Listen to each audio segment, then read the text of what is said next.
ऐसा नहीं है कि मोदी योगी से कोई लगाव उनके परफॉर्मेंस से है, लगाव उनके कर्म से है, लगाव उनकी वाणी और विवेक से, कि भारत को भारत की मन स्थिति से जीने और जिलाने का नीति और नियति का जो परचम मोदी और योगी ने लहराया, वो नन अदर्स, कोई दूसरा नाम आप ले नहीं सकते। सबरीमाला में 10 किलो सोना की चोरी का आरोप है, आरोप नहीं FIR है। What the hell you have done? Modi is a valuable gift of Kashi given by Lord Vishwanath along with मां Ganga. Nothing more I could say on this issue. बड़े बड़े अपराधी आज भी हैं, लेकिन वो अपराध करने की हिम्मत उनकी नहीं रह गई है, क्योंकि वो जानते हैं कि बाबा का डंडा और बाबा का बुलडोजर बरसेगा, वो किसी को नहीं बख्शेगा। न वहां कोई जाति है, न कोई धर्म है, न किसी से भेद है, न किसी से लगाव है। 2014 के पहले हम चाय पीते थे तो उठा करके पूरा लौका देते थे। आज की तारीख में चाय पीने के बाद हम खोजते हैं कि डस्टबिन कहाँ है। आज की तारीख में हर आदमी स्वच्छता के प्रति सचेत हुआ है। आज की तारीख में आपको काशी में घाट की सीढ़ियों पर शौच करने वाला कोई नहीं मिलेगा, नहीं तो 50% घाटों पर लोग शौच करते थे। आज वो स्थिति नहीं है, ये बदलाव है। तो हम लोग 2014 के पहले भी काशी को देखे थे और उसके बाद भी बनारस को देख रहे हैं। जो विकास बनारस में हुआ है वो कल्पना के परे है। उसका कल्पना भी कोई 2014 के पहले नहीं किया होगा कि इस तरह से बनारस के चारों तरफ रिंग रोड का जाल फैला दिया जाएगा, इस तरह से काशी विश्वनाथ का कॉरिडोर बना दिया जाएगा, बनारस में कैंसर जैसी संस्थान दे दिया जाएगा। ये सब कल्पना के परे था। हर सरकार के आकलन का अपना एक तरीका होता है। तमाम सरकारों के अपने अपने मॉडल्स होते हैं। वही मॉडल उनके लिए वरदान भी होता है, तो उसी मॉडल की तमाम लोग आलोचना भी करते हैं। अगर हम उत्तर प्रदेश का नाम लेंगे तो आपके दिमाग में जो पहली चीज आएगी वो है लॉ एंड ऑर्डर। इसी लॉ एंड ऑर्डर की बहुत सारी आलोचनाएं होती हैं कि राज्य में एक बुलडोजर मॉडल चल रहा है, कोर्ट्स की नहीं सुनी जा रही, प्रशासन अपनी मनमर्जी कर रहा है। तो दूसरी तरफ इसी मॉडल की लोग तारीफ करते हुए नजर आते हैं।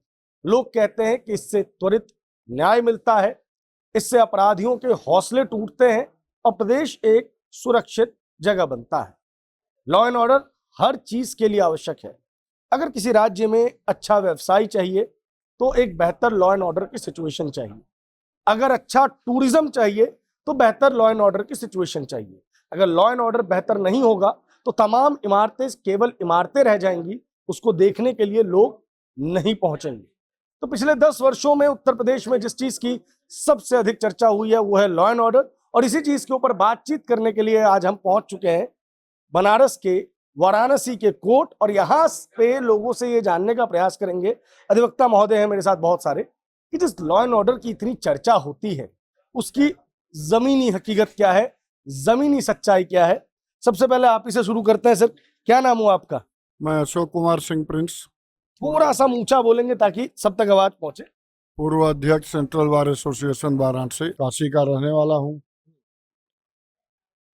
सर, जो लॉ एंड ऑर्डर है, पुलिस प्रशासन है, इसे सिंह कहा जाता है, शेर कहा जाता है, और कहते हैं कि शेर की सवारी का एक नुकसान ये है कि जब आप शेर से उतरेंगे तो शेर आप ही को खा जाएगा। तमाम तरीके के एक्शंस की खबरों को जब हम सुनते हैं तो लोग ये कहते हैं कि बड़े मामलों में तो ठीक है, लेकिन छोटे स्तर पर प्रशासन में बड़े बदलाव नहीं आए हैं। आप लोग रोजमर्रा लोग की जो समस्याएं हैं उनसे जूझते लोगों से मिलते हैं। पिछले 10-12 वर्षों में कुछ बदला भी है या सिर्फ PR है? नहीं, ऐसा नहीं है।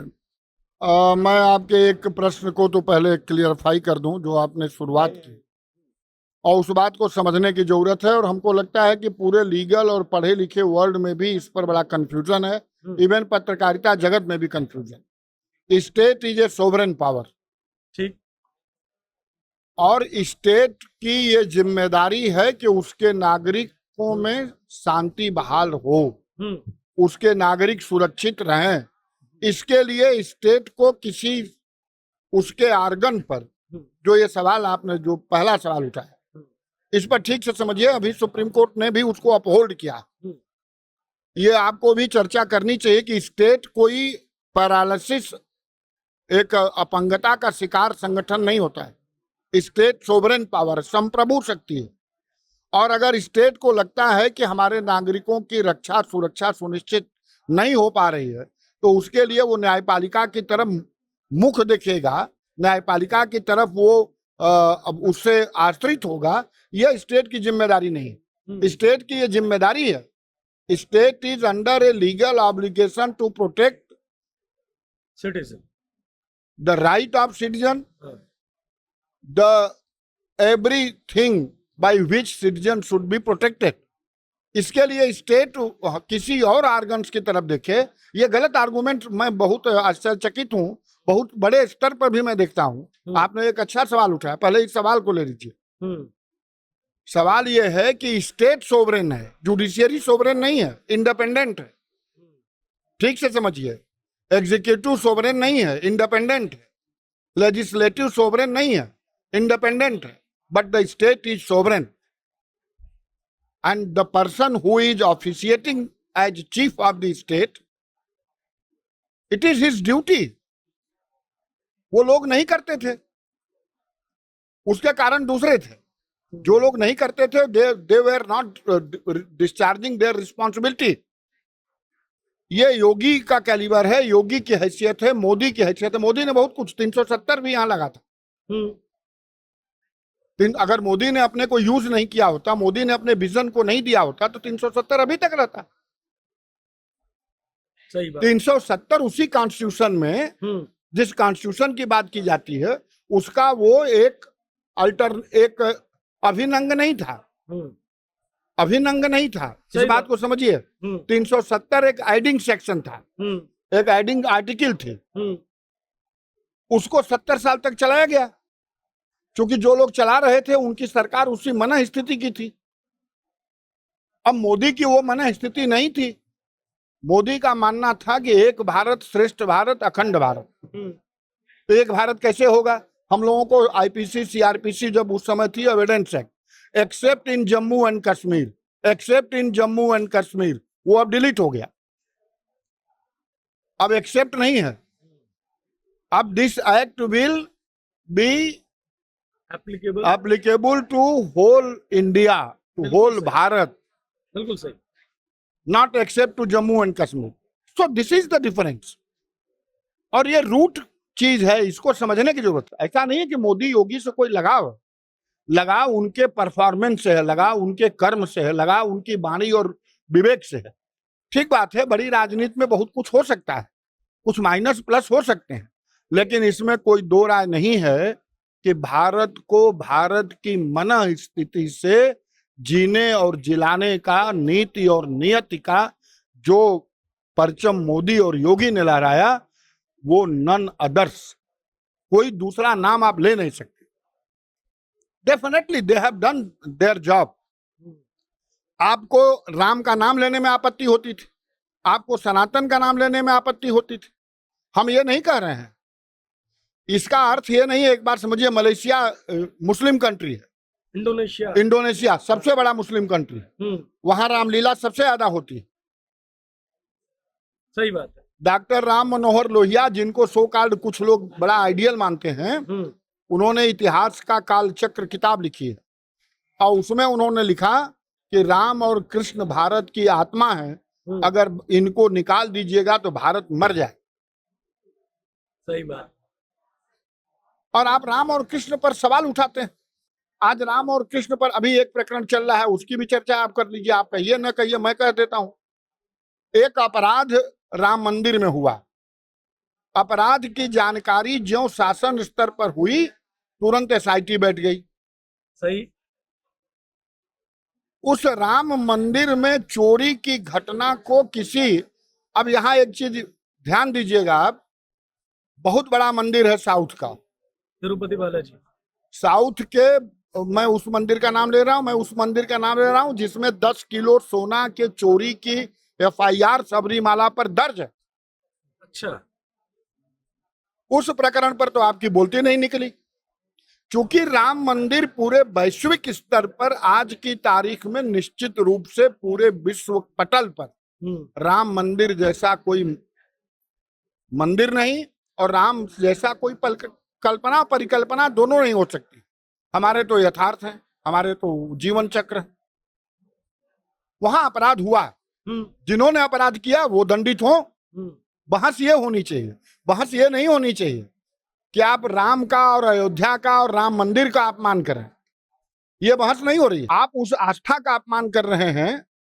अपराध हुआ। अपराध के लिए किसी भी मनुष्य को, ये एक फिलासफर हुए टॉलस्टॉय साहब, उन्होंने एक बात कही कि क्राइम, अमेरिका में एक बहुत फेमस ये हुए थे प्रेसिडेंट, उन्होंने कहा कि crime is the index of development. अच्छा। Crime is the index of development. हम उस बात को नहीं टेकअप करते, लेकिन अगर कोई अपराध कारित हुआ और शासन की नीति और नियत देखिए कि तुरंत का तुरंत, और वो सभी लोग पकड़ गए। सबरीमाला में 10 किलो सोना की चोरी का आरोप है, आरोप नहीं FIR है। What the hell you have done. उसके लिए किसी ने आवाज नहीं उठाई। तो ये सवाल नहीं है। जहां तक सवाल इस बात का है कि ये इस समय संघर्ष, देखिए वैश्विक तौर पर 3 संस्कृतियों का संघर्ष चल रहा है, जैसा हम मानते हैं। ईसाई और मुस्लिम संघर्ष तो आप देख ही रहे हैं, ईरान, इजराइल और अमेरिका। यहूदी भी है उसमें इन्वॉल्व। यहूदी इज अ पार्ट ऑफ ईसाई। यहूदी निकले तो तीनों एक ही में से, वो बहस नहीं है, हम वो बहस नहीं कर रहे हैं। 3 संस्कृतियों का अब चूंकि हिंदू और सनातन संस्कृति को 2014 से पहले एक बार विवेकानंद जी ने अमेरिका में जाके कह दिया था, तो वो बात कही जाती थी। अदरवाइज भारत की आजादी के बाद हिंदू और सनातन का तो नाम ही नहीं लिया जाता था, नाम लेने में अछूत था। Credit goes to Modi. Banaras में भी नाम नहीं लिया जाता था, बाबा की नगरी में। अरे बाबा की नगरी में काशी विश्वनाथ मंदिर था, और काशी विश्वनाथ मंदिर के लिए महात्मा गांधी ने कहा कि यहाँ दर्शन करने जाने के पहले नापदान से गुजरना पड़ता है।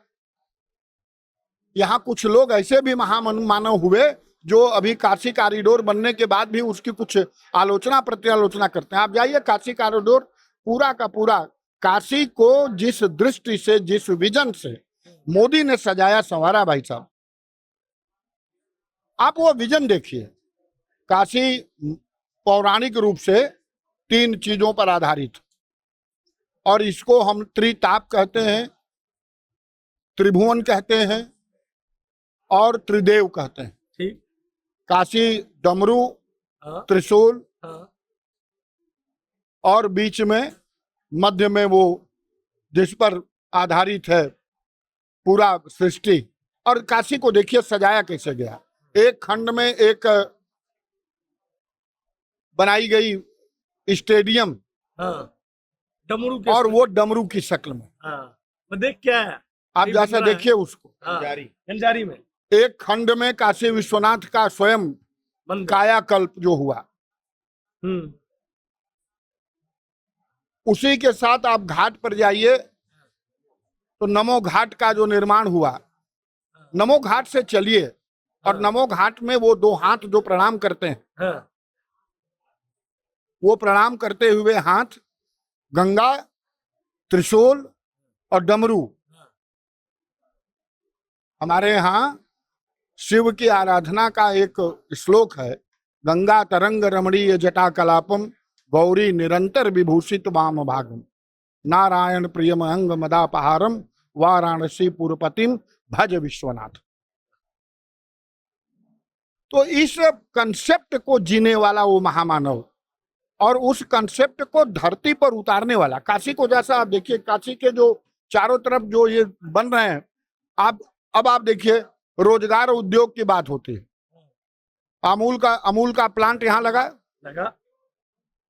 सत्य और तथ्य से कुछ अंधे लोग हैं जो देखना नहीं चाहते।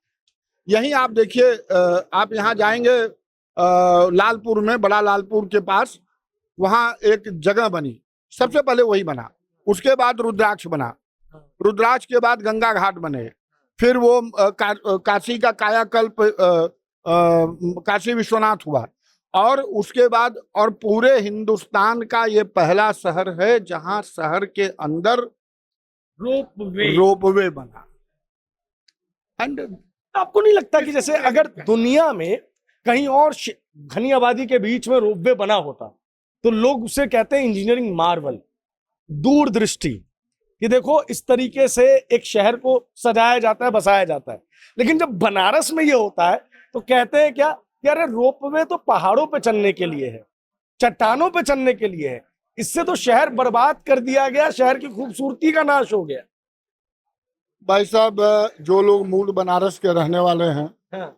और बनारस को, बनारस की सांस्कृतिक गरिमा को अक्षुण्ण रखते हुए जिस तरह से विकसित करने का काम मोदी जी ने किया है और उसको जिस तरह से जमीन पर उतारने का काम योगी जी ने किया है, वह काशी अनंत काल तक नहीं भूल सकती है।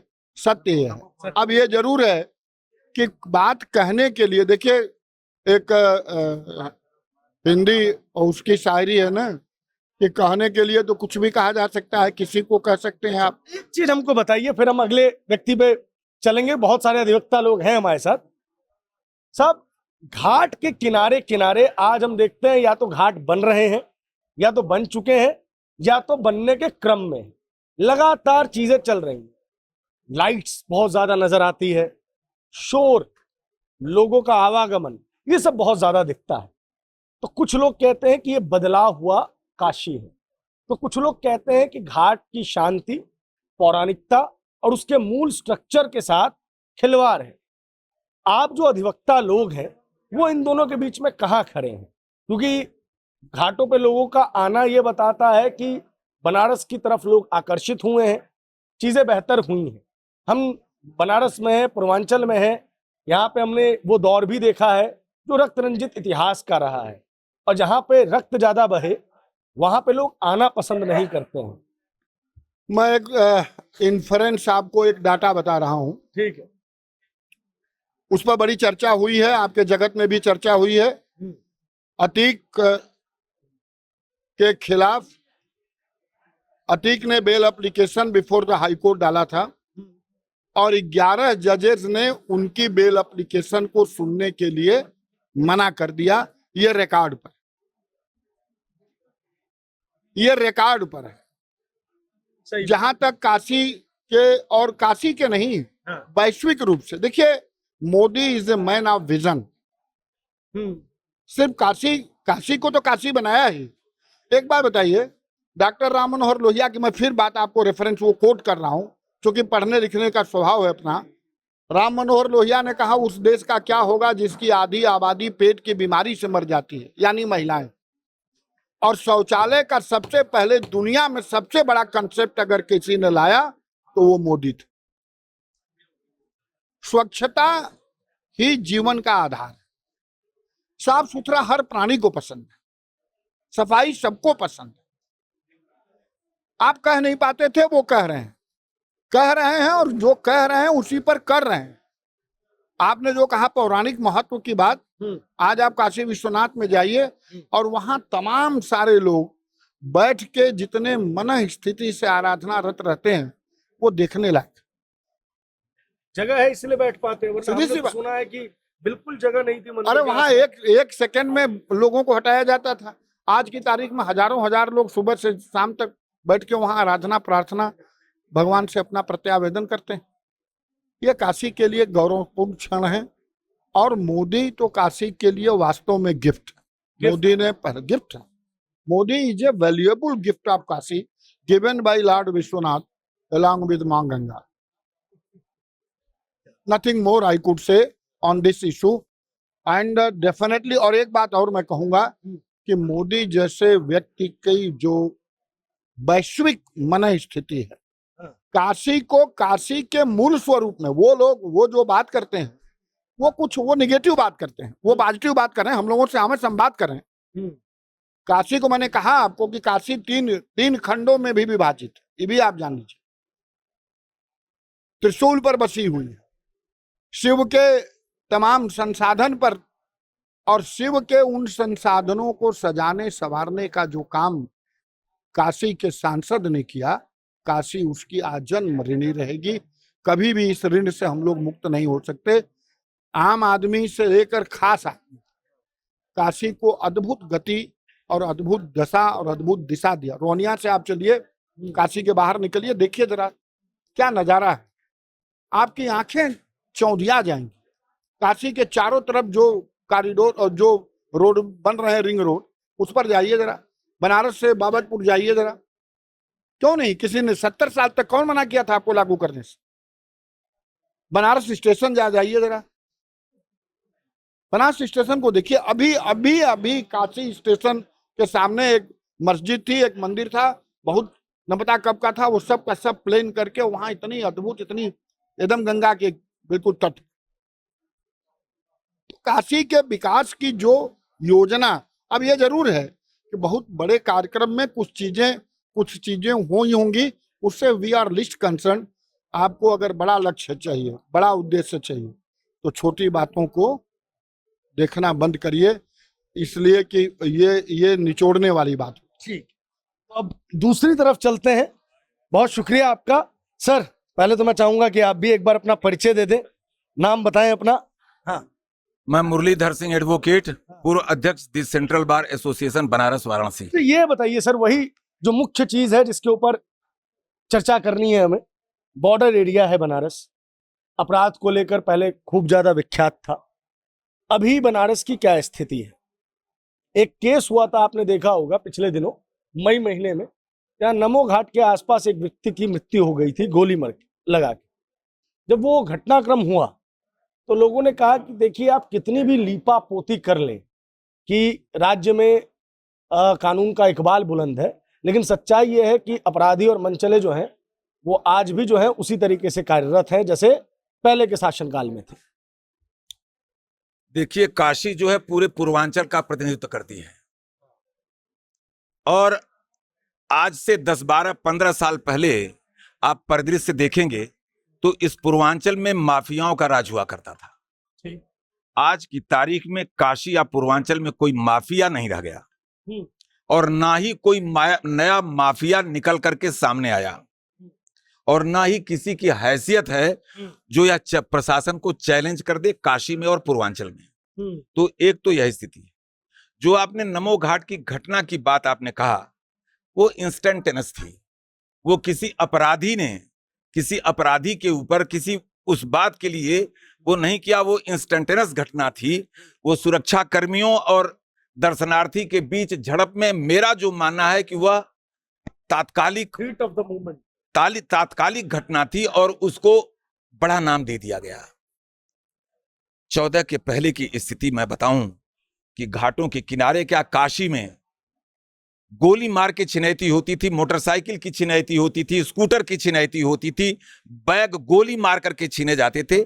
आज की तारीख में कुछ छिनैतियां होती हैं, लेकिन वो गोली मार करके नहीं होती, लेकर के उचक्का गिरी उसको आप कह सकते हैं, उसको आप गुंडई दबंगई से नहीं कह सकते। नहीं तो पहले तो दबंगई होती थी कि गोली मारना, स्कूटर छीन लेना, गोली मारना, आपका बैग छीन लेना। आज के तारीख में कुछ उचक्का गिरी होती जरूर है, क्योंकि इतना बड़ा समाज है।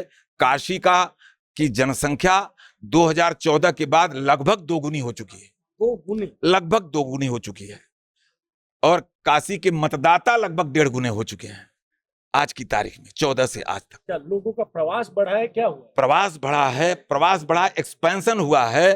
काशी का क्षेत्रफल बहुत बढ़ा है। काशी तो पहले तो शुरू में तो बरुणा और अस्सी के बीच में ही काशी थी, और छोटा सा बरुणा का क्षेत्र था। आज तो बाबतपुर तक काशी है, आज तो राजा तालाब तक काशी है, आज चौबेपुर तक काशी है, इधर पश्चिम में जाएंगे तो बड़ा गांव तक काशी है। ये सब शहरी एरिया हो गई। 100 वार्ड से बढ़ करके कितने वार्ड हो गए, आकार कितना बढ़ गया। तो ऐसी स्थिति में छिटपुट घटनाएं और छिटपुट अपराध हो रहे हैं। देखिए, हम लोग के पूर्वांचल में कहावत है, शासन गरम का है।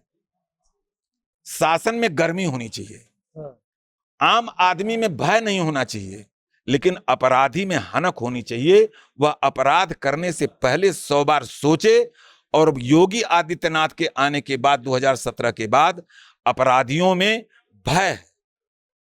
वो बड़े बड़े अपराधी आज भी हैं, लेकिन वो अपराध करने की हिम्मत उनकी नहीं रह गई है, क्योंकि वो जानते हैं कि बाबा का डंडा और बाबा का बुलडोजर बरसेगा, वो किसी को नहीं बख्शेगा। न वहां कोई जाति है, न कोई धर्म है, न किसी से भेद है, न किसी से लगाव है। ऐसी स्थिति में काशी में और क्या पूर्वांचल में संगठित अपराध घटा है, माफिया राज घटा है, कोई धमकी देकर के किसी से वो जमीन जायदाद इसका सौदा नहीं कर रहा है। चोर उचक्के तो रहे हैं और सदा रहे। तो हमको एक बात बताइए, जैसे हम घाट के किनारे टहल रहे थे तो कुछ लोग थे जो घाट की चीजों से खुश थे, तो उन्होंने कहा कि भैया आज जो घाट वगैरह पे लाइट लग गई है, इसके कारण क्या हो रहा है कि रात को 12 बजे भी आप आइएगा, 1 बजे भी आप आइएगा तो लोग आपको टहलते हुए मिल जाएंगे, वरना 7 बजे के बाद शरीफ घर के लोग घाट किनारे नहीं जाया करते। तो मैंने पूछा इसके पीछे का कारण क्या है, तो उन्होंने कहा कारण ये था कि चोर उचक्के जो थे उनका गढ़ बन गया था वो जगह, वो आपसे छिनैती कर लेते थे। तो मुझे लगा कि मुझे आप लोगों से वेरीफाई करना चाहिए। भारत में तो ऐसी छोटा सा भी अगर कोई केस है तो वो 10-15 साल चलता ही है, तो क्या इस तरीके की स्थिति थी बनारस के घाटों की? देखिए, जो इंटरव्यू आप ले रहे हैं, अभी बड़े भाई से आप पूछ रहे थे, उस पर मैं पहले 2 लाइन कहना चाहता हूं। मेरे दिमाग में बात आ गई कि काशी बदला क्या, स्वच्छता के संदर्भ में क्या हुआ। साहब देखिए, बिना लाग लपेट अगर कोई पूर्वाग्रह से बात करे तो बात दूसरी है। 2014 के पहले हम चाय पीते थे तो उठा करके पूर्वा लौका देते थे। आज की तारीख में चाय पीने के बाद हम खोजते हैं कि डस्टबिन कहां है। आज की तारीख में हर आदमी स्वच्छता के प्रति सचेत हुआ है। 14 के पहले 80 mld की केवल एक एसटीपी थी। आज की तारीख में लगभग 300 mld की एसटीपी बनारस में कार्यरत है और कम से कम 125 mld की एसटीपी बन रही है। जो लोग कहते हैं गंगा के लिए क्या किया, मोदी कहे कि हम गंगा नहीं बुलाया, तो किया क्या? तो गंगा उनके आने के पहले 80 mld की एक दीनापुर में एक केवल एसटीपी थी। आज दीनापुर की एसटीपी 80 के जगह वह 120 और बढ़ गई। वहां रिंग रोड पर 120 mld की एसटीपी अलग लग गई। रमना में 40 mld की एसटीपी बन गई। भगवानपुर की एसटीपी जो 20 mld की थी वो 80 की हो गई, 80 की हो गई। रामनगर में बन रही है, डीएलडब्ल्यू में बन रही है, बीएचयू की कार्यरत हो चुकी है। तो गंगा के लिए चूंकि आबादी इतनी बढ़ती जा रही है कि अभी मैं नहीं कहता कि गंगा पूरी तरह से वो हो गई और पूरा हो गया, लेकिन 80% काम हो गया 14 के बाद। पहले से हुई है निर्मल गंगा या नहीं? बहुत निर्मल हुई है, चूंकि उस पर काम हुआ है। तीसरी बात बता दूं, 2014 में जब मोदी जी प्रधानमंत्री हुए तो उन्होंने कहा कि घाटों की सफाई होनी चाहिए और काशी के लोगों का आह्वान किया कि आप लोग कुछ घाटों को गोद ले लीजिए महीने 2 महीने के लिए, उसकी सफाई करिए। मेरा सौभाग्य है कि वशिष्ठ नारायण घाट एक हुआ करता है प्रहलाद घाट के बगल में। हाँ। मैं अपने टीम के साथ वहां, उसका प्रभार मुझको था। अच्छा। और उस वशिष्ठ नारायण घाट पर आपको बता दूं, उस समय हम लोग कैमरा नहीं लिए थे, फोटो नहीं खींचे थे और वो खींचना भी ठीक नहीं था। घाट में ऊपर से लेकर के गंगा के नीचे के तट तक की सीढ़ियां पूरे शौच से भरी हुई थी, पूरी शौच से भरी हुई थी, क्योंकि लोग सुबह उन्हीं सीढ़ियों पर ही शौच करते थे। हम लोग पानी लेकर के एक बार, फिर उसके बाद, लेकिन जिसकी आदत पड़ी है तो वो आता रहा, फिर उसके 10 दिन के बाद फिर दूसरी बार। आज की तारीख में आपको काशी में घाट की सीढ़ियों पर शौच करने वाला कोई नहीं मिलेगा। नहीं तो 50% घाटों पर लोग शौच करते थे। आज वो स्थिति नहीं है। ये बदलाव है। और विकास के बारे में योजनाएं मैं गिनाऊंगा तो आपको लिस्ट, मैं अगर गिनाना शुरू करूं तो पहला काम हुआ बाबतपुर से। कभी सोचा नहीं था, 20 साल पहले जो बनारस से गया अमेरिका, इंग्लैंड, और 20 साल के बाद लौट करके अब आ रहा है तो कहता कि यहाँ कहां आ गए हम, कहां आ गए। ये रिंग रोड बनी, टीएफसी बना विज्ञान भवन के तर्ज पर। ये शुरुआती पहले दौर का काम है। टीएफसी बताइए जरा दर्शकों को फुल फॉर्म थोड़ा सा। Trade facilitation centre. अच्छा। वो कॉन्सेप्ट ये था कि जो वाराणसी का ट्रेड है, सिल्क का ट्रेड है और वो कुटीर उद्योग है, उसके लिए व्यापारियों को और दुकानदारों को एक अच्छा माहौल मिले और वहां वो अपनी दुकानें रखें और वहां पर वो लोग अपना सामान बिक्री करें। उसका प्रचार प्रसार हुआ, लेकिन बनारस के लोगों की थोड़ी सी आदत है कि उनको चौक गोदौलिया से आगे दिखाई नहीं पड़ता है। तो लोग अब जा रहे हैं, लेकिन धीरे धीरे एक्सपेंशन होगा तो लोग जाएंगे। स्वास्थ्य के क्षेत्र में एक बीएचयू यहाँ था, मंडली अस्पताल की भी हालत बहुत अच्छी नहीं थी, दीनदयाल अस्पताल की भी हालत बहुत अच्छी नहीं थी। बीएचयू में जितना बीएचयू था उतना बीएचयू में मेडिकल की सुविधा मोदी के आने के बाद बनी। सुपर स्पेशलिटी ब्लॉक, कैंसर हो जाता था, मेरी पत्नी को खुद कैंसर हुआ था, हम लोग सोचे थे कि तो गई जान, टाटा में जाते थे बॉम्बे भाग करके, आज आज पूरा पूर्वांचल नहीं, 4 प्रदेशों के लोग वहां कैंसर का इलाज कर रहे हैं। Super speciality block trauma centre बन रहा था, पूरा नहीं था, लेकिन उसका काम कितनी तेजी से हुआ। वो ट्रामा सेंटर आज चल रहा है, रोज आज भी वहां काम लगा हुआ है, ब्लॉक पर ब्लॉक बनते जा रहे हैं। रामनगर में एक पुल बना था, उसका शिलान्यास मुलायम जी ने 2007 में किया था। उद्घाटन कब हुआ? 2018 में, 17.5 में। जब योगी जी आ गए तो 6 महीने में बन के तैयार हो गया। उसके पहले 1/3 काम हुआ था, 2/3 काम हुआ। बलुआ घाट का पुल, वो भी मुलायम सिंह ने शिलान्यास किया था। 12 साल बीत गया और वो पुल चालू नहीं हुआ। योगी जी के आने के बाद शुरू हुआ। रिंग रोड बनी बनारस से आजमगढ़, बनारस से गाजीपुर, बनारस से शक्तिनगर, बनारस से इलाहाबाद, बनारस से भदोही, ये सारी सड़कें 4 लेन हो गई। कृषि अनुसंधान केंद्र, सब्जी अनुसंधान केंद्र, जितनी सेंट्रल की योजनाएं थी सब काशी में 2014 के बाद बनी और वो संचालित हो रही हैं। आज की तारीख में संचालित हो रही हैं। तमाम नया प्रोजेक्ट सुनकर के हम लोग आश्चर्यचकित हैं। 25,000 करोड़ का प्रोजेक्ट आ रहा है, वो जो सामने घाट से चलेगा और एलिवेटेड रोड बनेगी 6 लेन की, वो आएगी नमो घाट से आएगी यहाँ बरुणा नदी, सेंट्रल जेल के तरफ से होते जाकर के रिंग रोड में मिल जाएगी। बाहर ट्रैफिक। तो जो फुलवरिया 4 लेन बन गई, अगर फुलवरिया 4 लेन ना बनी होती तो आज की तारीख में जो बीएचयू जाने में हमको अब 45 मिनट लगता है, वो 3 घंटे लगता, लगेगा 3 घंटे लगता साहब। और जिस दिन यह एलिवेटेड रोड बन जाएगी तो हम 30 मिनट में बीएचयू पहुंच जाएंगे शहर के बीच से। ये काम हो रहा है।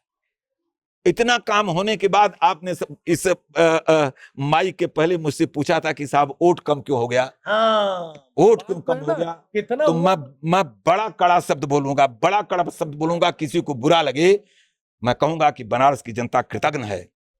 रायबरेली में इंदिरा गांधी एक बार आई और बनारस में जितना विकास हुआ उसका 10 रायबरेली में नहीं हुआ, लेकिन रायबरेली के लोग कृतज्ञ हैं जो उनके पीढ़ी दर पीढ़ी उनको जिता रहे हैं। और आज ये सवाल पूछा जा रहा है कि साहब मोदी का वोट क्यों कम हो गया, तो मैं कहूंगा कि काशी के लोग कृतज्ञ हैं, इसमें कोई गुरेज नहीं है।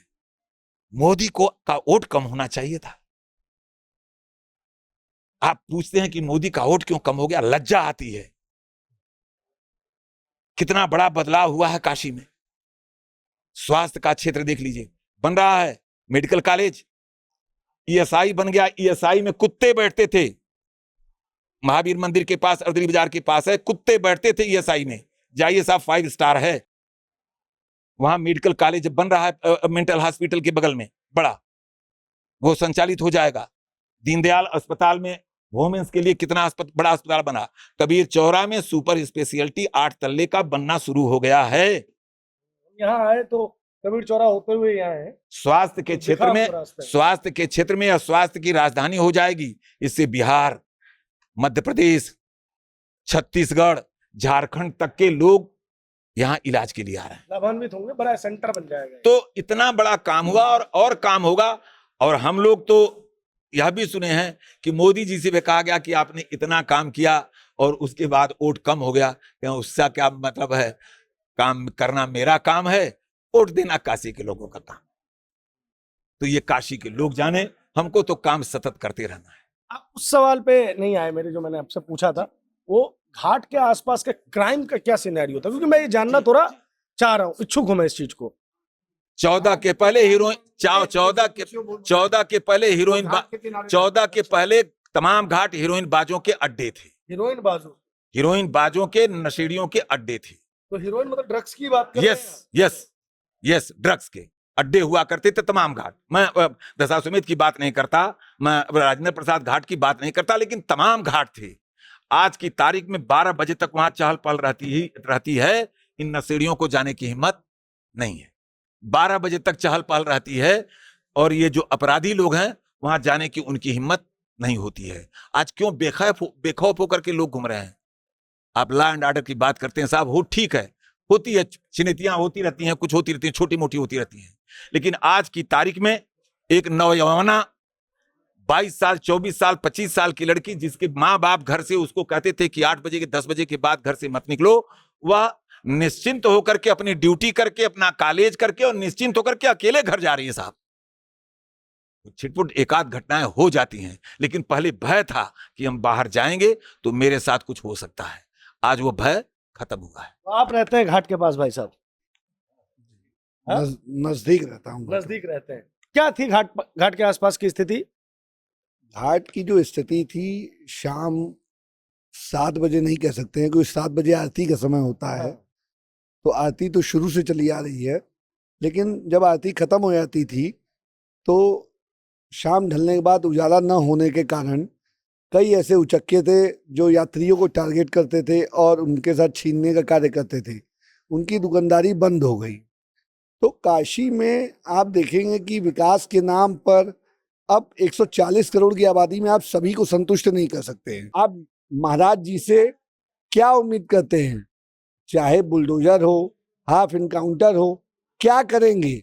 अगर हम न्यायपालिका में आते हैं, हम न्यायपालिका में बैठे हुए हैं, 25 साल लग जाएंगे न्याय में, आइए लड़िए, तो वो बेचारे करे क्या? अपराधियों आपने बहुत अच्छी बात कही।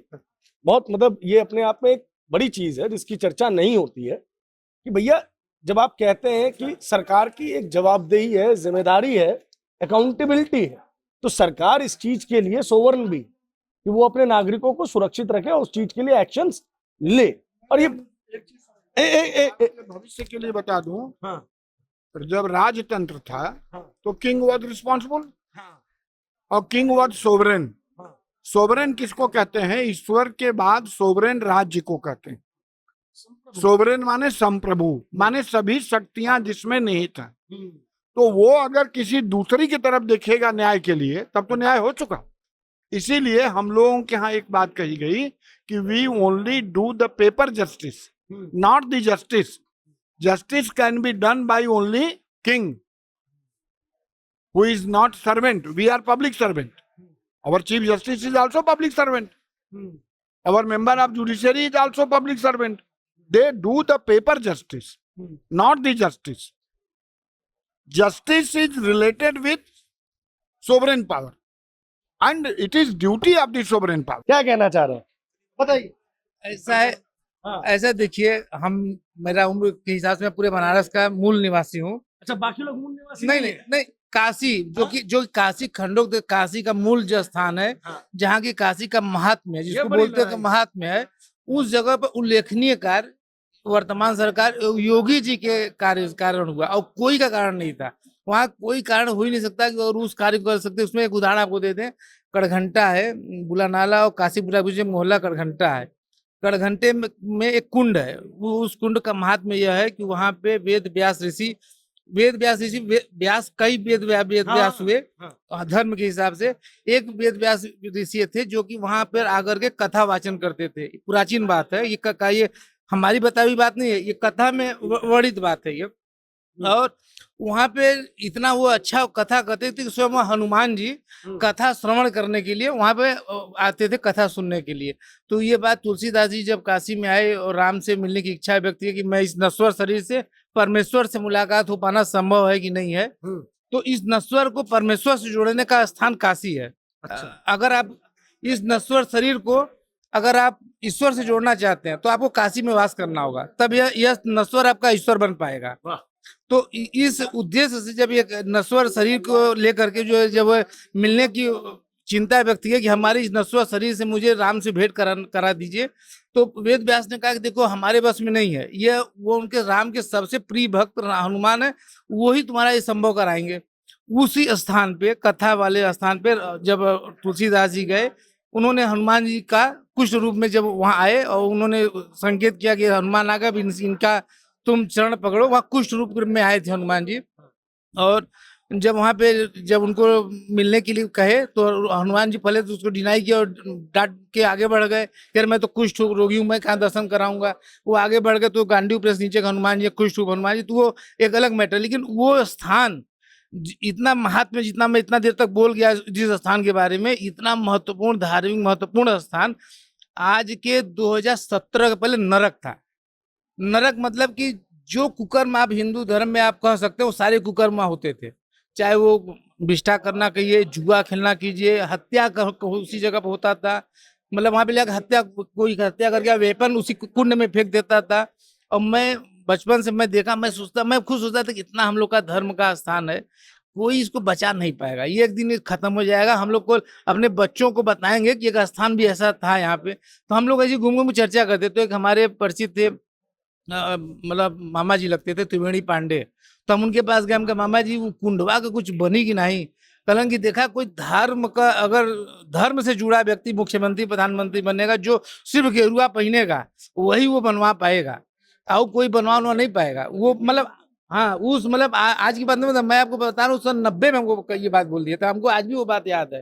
कहे कि कोई एकदम साधु रहेगा तभी बनवाने, बकिया वहाँ प्लाटिंग करवा देंगे सब, वहाँ पे कालनाजिरिंग करा देंगे ऐसा जगह पे।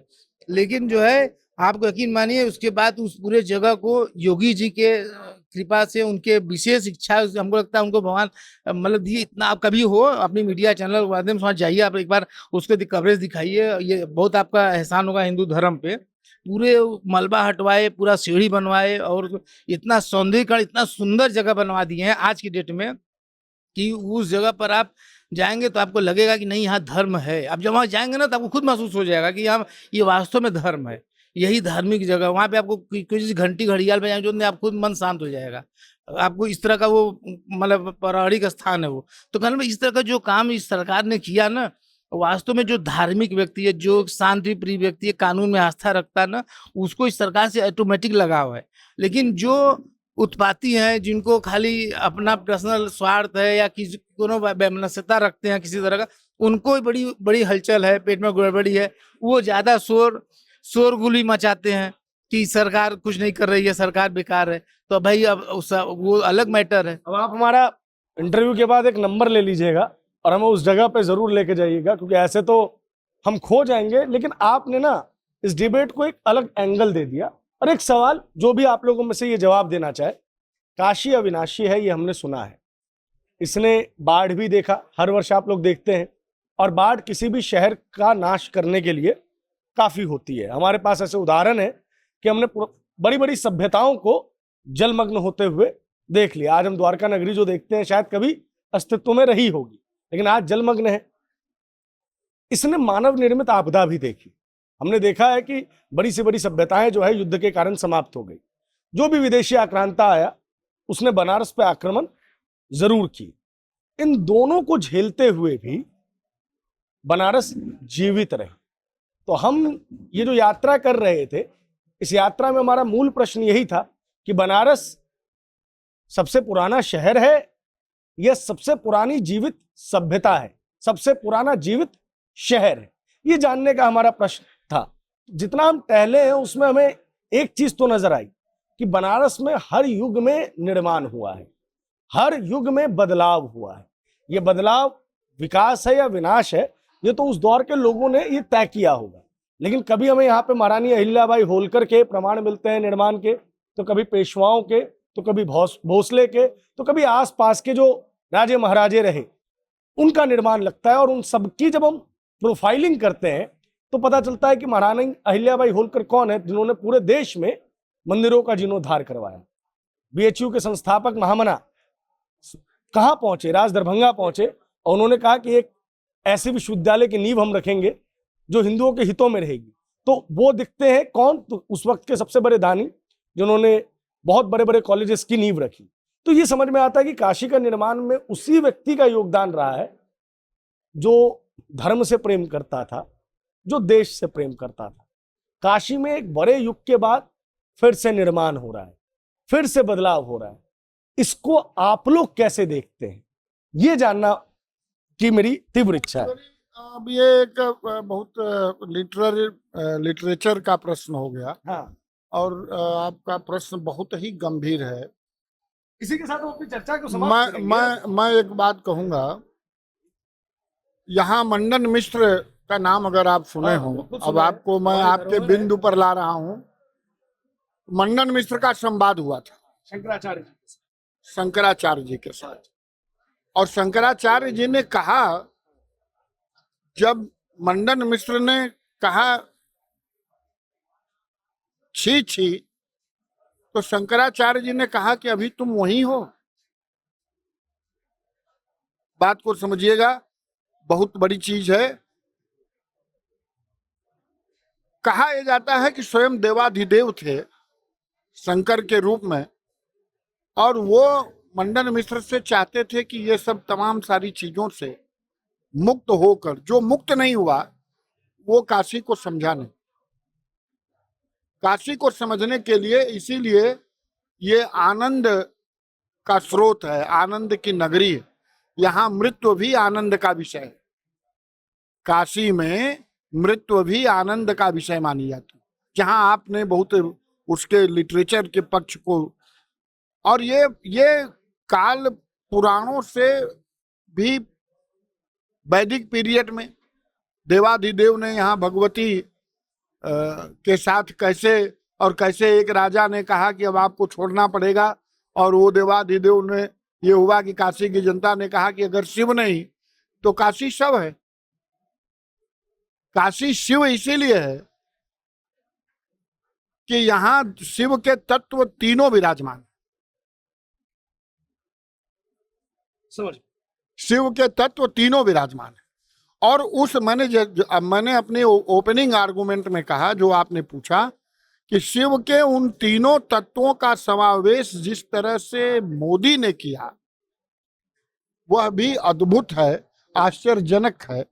और कोई व्यक्ति इतना सुदूर 15 साल गुजरात की राजनीति करने वाला व्यक्ति, और बाद में भारत का प्रधानमंत्री बन के, काशी का सांसद बन के, इस रूप में उसको सजाएगा, संवारेगा।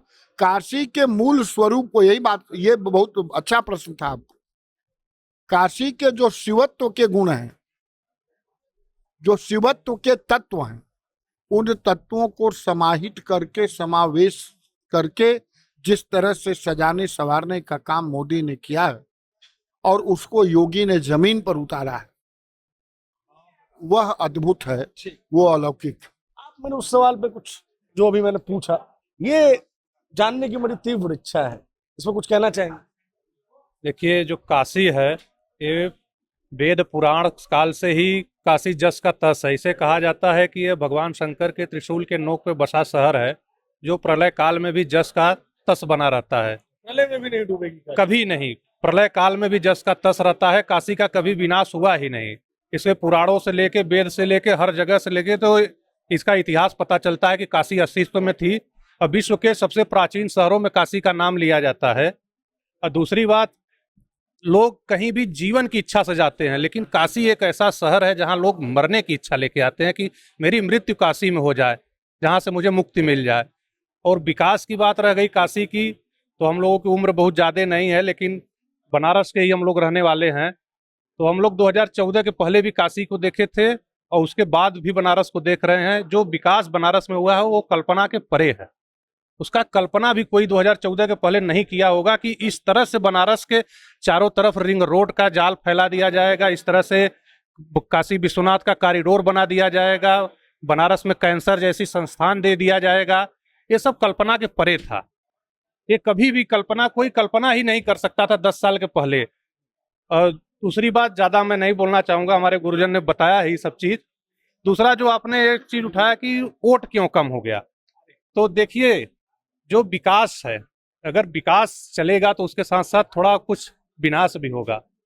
लेकिन हम एक चीज देखते हैं कि अगर लाख लोगों का भला होता है, 10 लोगों का उसमें विनाश होता है या नुकसान होता है, तो लाख लोगों का भला करना चाहिए। यही समाज और सभ्यता है, और परिवर्तन ही समाज का नियम है। अगर हम परिवर्तित नहीं होंगे, हम तो जस के तस, अगर हम परिवर्तन नहीं हुए होते तो हम आज भी पत्ता लपेटते और जंगलों में रहते।